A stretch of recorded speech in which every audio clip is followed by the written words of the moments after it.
Hello everyone. Today we are going to learn the first lesson, that is network and internet basics. So now, what do you mean by a network? A computer network is defined as a group of computers. There can be two or more computers which are linked together in various ways in order to communicate and share the resources. Usually the connections between computers in a network are made using physical wires or wireless, using radio waves or infrared signals, or using Wi-Fi. So now let us see how a network looks like. In our computer lab also we have many computers which are kept. Okay, so now if we connect all the computers together, then we also will have a network of computers. Okay, so here in this picture you can see there are different computers. We call them workstations, or we also call them clients, we also call them nodes, etc. Okay, and this is the main computer, which is called as a server, and other computers which are connected to the main server. Okay, so this, the term node or host refers to any device which is connected on the network. So now why do we form a network? Just so that we can share the resources, be it a printer. Suppose there are 10 computers which are working. We can have only one printer. We don't have to buy 10 printers. We'll buy only one printer, and that printer will be shared by all the computers. Similarly, if we have one internet connection, the server will be connected to the internet and other computers will be accessing the internet through the server. So it saves a lot of money. So advantages of network: easy file sharing. We can share the files, we can save the files on different computers and keep for backups. Easy resources sharing, such as printer and internet. Third, a reduced hardware cost. So if there were 10 computers, we require 10 printers, so 10 printers will be costing around a lakh. Then if we buy only one printer, suppose it's costing 10,000, we'll be spending only 10,000. So we are saving a lot of money when we connect computer networks. And last is no storage problems. There is no storage problem. If one computer hard disk become full, we can always save the files on other computer, and as and when we want, we can open the file from the remote computers. Disadvantages of a network: if it is a small network, suppose two computers or four computers or eight computers, maybe it's a small network, to maintain it is easy. But if the network becomes more and more bigger, many computers connected in different places, they are connected, then it becomes difficult to manage. It is likely to get hacked. Anybody who is sitting on any other computer, suppose on this workstation a person is using sitting, then he can hack into another person's computer here. Okay, and it is susceptible to viruses. If virus comes on the main server or any computer, it can get spread to all other devices. It lacks stability. It is never stable. Sometimes if something happens to the hub, see here, hub is the main device which connects all the computers. If that hub gets damaged, then full network breaks down. Means all the computers will not be able to share the resources. They will not be able to share the files, etc., if it is on the hub. Now let us see the type of networks. There are three types. One is LAN, second is MAN, and third is the WAN. LAN stands for local area network. Now it is a type of network which is formed within the same building. Let us say one computer is kept in one computer room, or one computer is kept in another office. It's like this, all these computers in the same building, they are connected. So this type of LAN is called as this type of network is called as LAN, or local area network. And some things to remember here: it has very high speed. It can be 10 Mbps or 100 Mbps or 1000 Mbps also. Okay, LAN network has very high speed, mainly due to proximity of computer and network devices, because all these computers are within the same building, and the LAN is owned by a single owner. Second, MEN stands for Metropolitan Area Network. Now metro means cities. If I have one network in one city and another network in another city, just if I connect both these networks with a long cable, very long cable, maybe a telephone line, if I connect, then this type of network will be called as Metropolitan Area Network. Now since the distance is more between the two networks, the speed of data transfer also slows down. Third type of network is wide area network. In short, we call it WAN, W-A-N, WAN. It is a network that connects two or more local area networks over a potentially large geographic distance. Now, the internet is essentially the ultimate wide area network. When we say internet, it is actually the wide area network. It is a network means all the computers are connected. See, when we make the data on or our mobile also becomes connected to the internet. That is the international network. Now because these computers are placed very far among different countries, the speed of data transfer is slow. That is why sometimes we see that internet speed is very slow, sometimes it is very fast. That depends on how many people are using your wide area network or the internet. LAN, I told you, is owned by a single owner. MAN, there can be one owner or there can be multiple owners, one or two owners.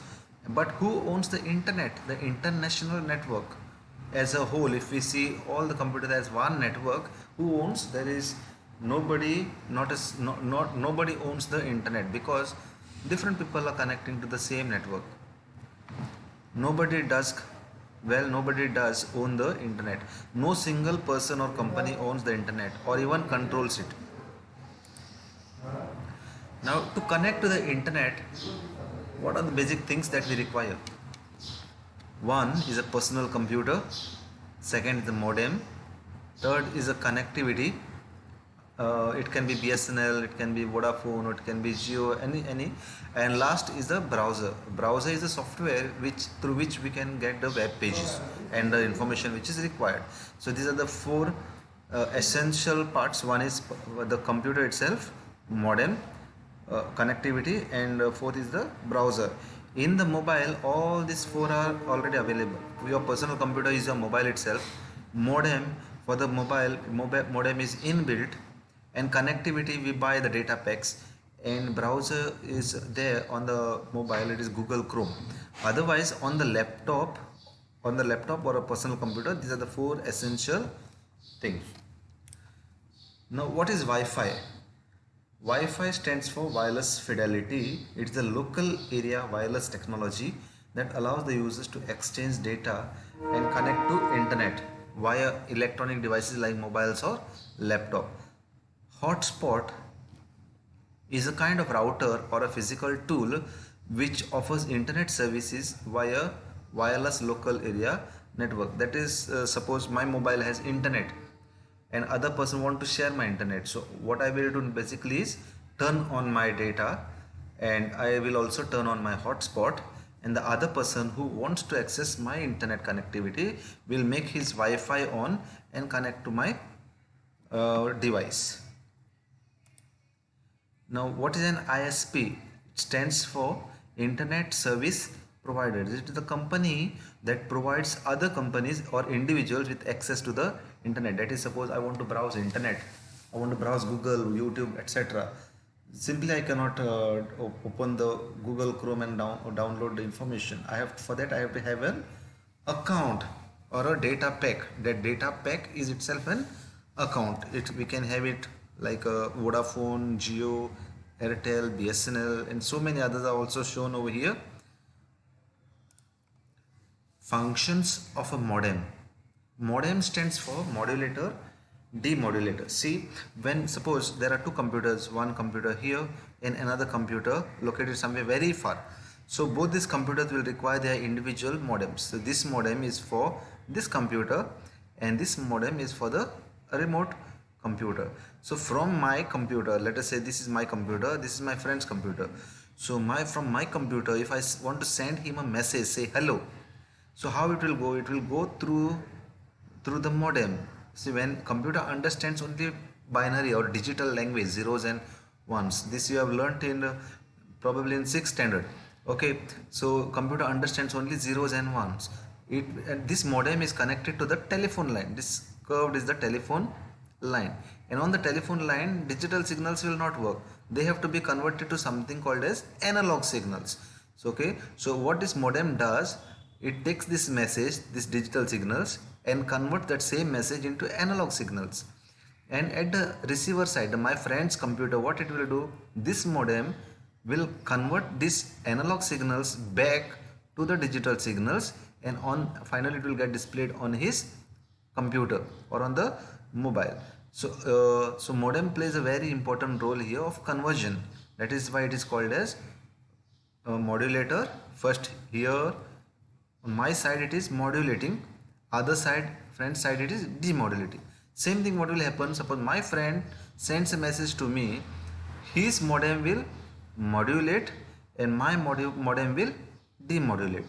So modem is a device which converts digital signals into analog signals for transfer over a telephone line. And then a modem at a destination converts it back again from analog to digital signals. Now, two concepts have to be very much clear. One is internet and second is World Wide Web. We should not get confused with both these terms. When we say internet, it is, we have to see only the physical parts of the internet, that is computers, mobiles, which are connected using different technologies. Okay, internet is the large network of networks, networking infrastructure. And when we say World Wide Web, it is all the information which is stored on the internet in the form of web pages. When I go to Google, let's take an example. When I go to Google, I search something, the links will come, different results will come. So I click on one link, it will take me to another computer and the information is stored on that computer. So from that computer it takes the information and shows it to you on your system. So this is how by clicking we are going to different computers. We will learn more about this in the next chapter. Okay, so internet is the network infrastructure and World Wide Web is the information system on the internet. Uses of the internet: one is email, electronic mail. Email stands for electronic mail. We can send emails through different websites.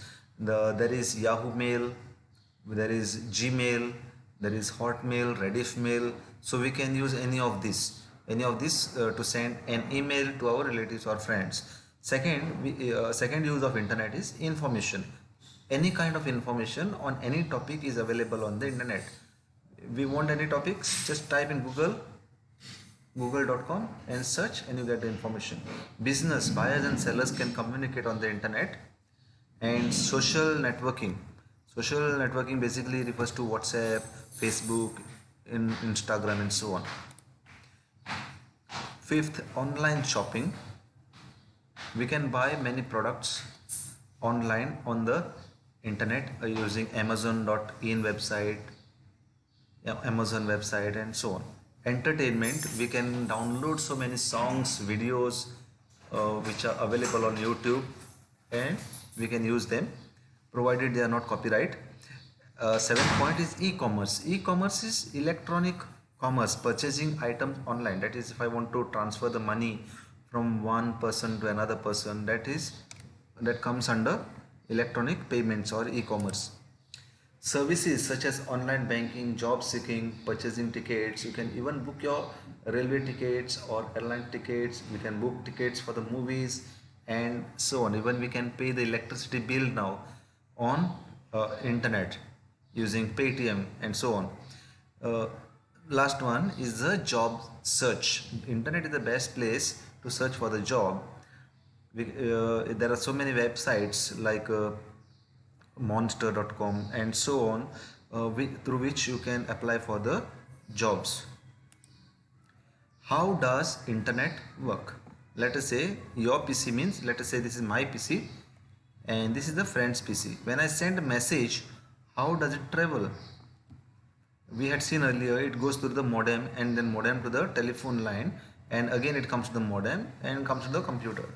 But internally how it goes is, when the message is sent through the modem, through the telephone line, it goes to the local ISP router. ISP, we have seen that, internet service provider. So our message goes to our internet service provider, then it will go to various towers and so on, and then finally it will come to my friend's ISP. Suppose my ISP is Vodafone and my friend's ISP is Idea, so it will go from Vodafone router, then it will come to the Idea router, and then from the Idea router it will come to my friend's modem, and from friend's modem it will come to the screen. So this is how it travels. What is a protocol? Protocol is a set of rules that govern the communication between computers on a network. See, all the computers which are connected on the network should understand one particular language, and that language is called as a protocol. It's a set of rules. Okay, suppose my friend sends me hello, I should not read it as something else only, or some strange characters. So that words HELLO should display on my computer HELLO. And how is that thing controlled? Is because of the protocols. Internet uses a common protocol that is called as Transmission Control Protocol / Internet Protocol, TCP/IP. There are other protocols to send different type of message. Suppose I am uploading a file.